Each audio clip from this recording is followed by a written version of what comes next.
Always_com versus always at star. In the general-purpose always block, Verilog and Systemverilog allows you to avoid explicitly specifying the sensitivity list, by giving a star as the sensitivity list as shown here. Remember that, this is allowed only for combinational logic.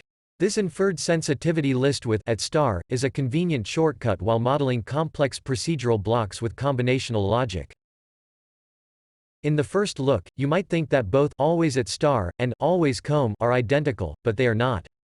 The at star construct does not require that the contents of the general-purpose always procedural block, strictly written as synthesizable combinational logic. But the specialized comb procedural block does it.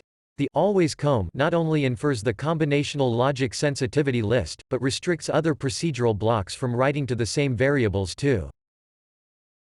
In addition, always_comb executes automatically at time 0, to ensure output values are consistent with input values, whereas the at star sensitivity list will only trigger if at least one of the inferred signals in the list changes.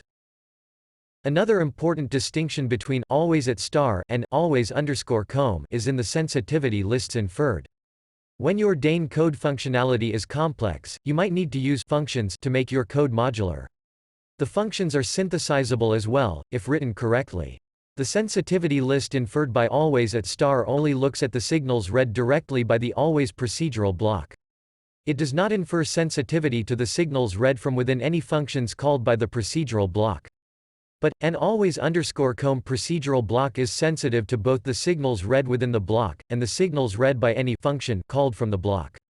This allows a function to be written without formal arguments.